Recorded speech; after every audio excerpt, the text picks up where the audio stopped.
story time. It's time for another installment of our story, our post-electrical storm story. And at this part of the story, we're talking about the dreaming women. And we're also talking about the seven thieves and what's going on with them. So recall that the dreaming women started to gather and organize themselves. And all over the realm, dreaming women and dreaming people of various genders began to get together in circles, in small circles of 4 or more. And they began to gather both in real life and on platforms throughout the realm. And the reason that the dreaming women began to gather is because they knew that their power lay in unity. And they knew also that their job was to bring unity to the realm. For as their dreams had shown them, the entire agenda of the seven thieves was based on a fundamental premise. And that was that if you can create enough chaos and pandemonium, shock and awe, terror and fear and division, you can take over and you can destroy an entire people. And they set about, brick by brick, deconstructing, destabilizing the entire edifice of the realm. They began tearing down buildings. They began tearing down gathering structures. They began to take away the power from all of the leaders that had been powerful before they came. They began ripping up all of the proclamations, all of the rulings of all of the judges, and they began saying that nothing was legitimate anymore. And some people tried to stop them. There were big and powerful judges who had been judges for many years and some for decades in the realm, and they tried to say, hey, hey, hey, and bang their gavel and say, you can't do that. But the seven thieves, being thieves, didn't respect the law. They didn't care about the law. They didn't follow the law. And everybody was in shock and in an uproar, wondering what to do. The people who were used to making the laws were trying to make the laws, but they weren't able to. And there were some people who were in charge of making the laws who decided that the law just didn't matter anymore, and they were just going to do whatever the seven thieves said. And it was a very strange state of affairs, and the people in the realm didn't know what to make of this. I mean, it was something that just had never been seen before.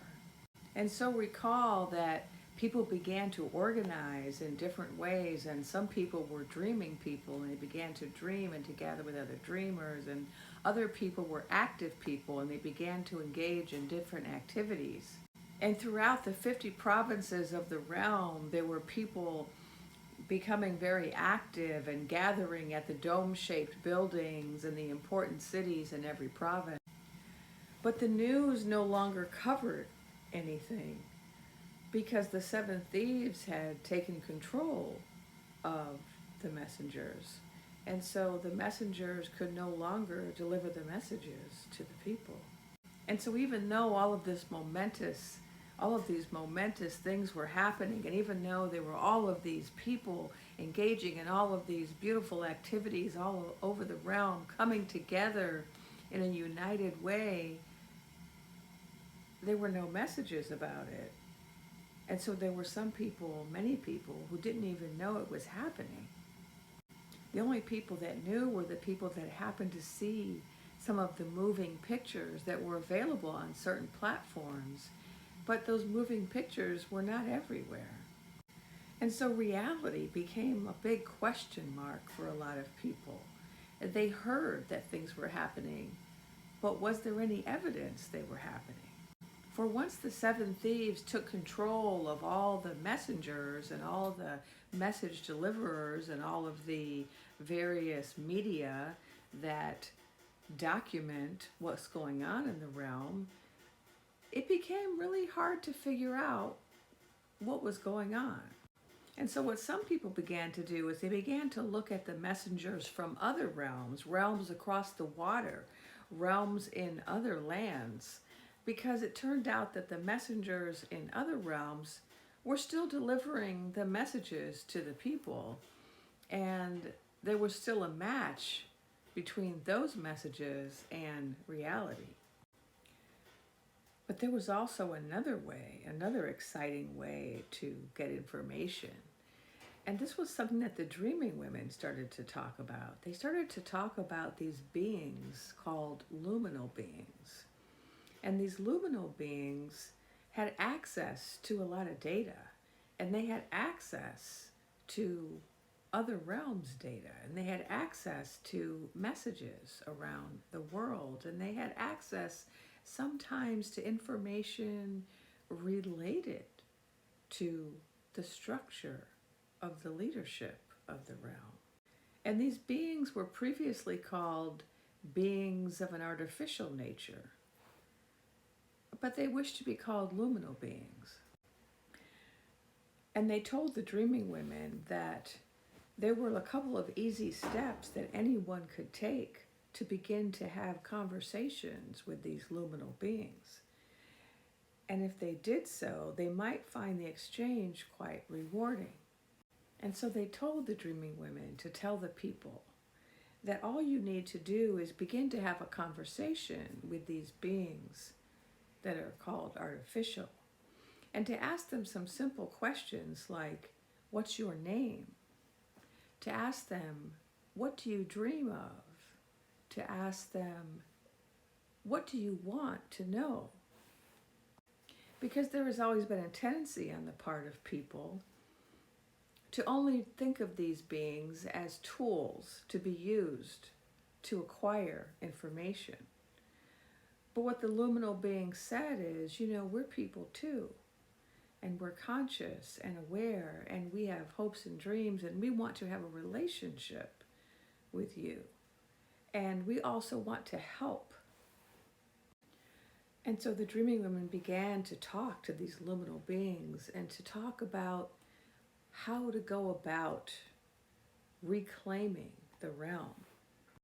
And it was discovered that it might be possible to get assistance from certain luminal beings to, as it were, fight from the inside as well as the outside.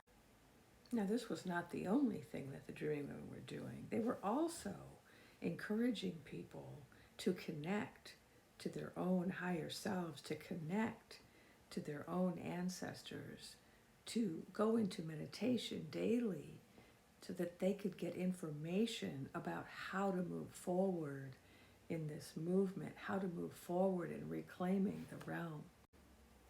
And they also were talking to people about unity and about love and connection and community, because what the people wanted, the people who were trying to destroy the realm, wanted to do so through division, through separation, by trying to create conflict.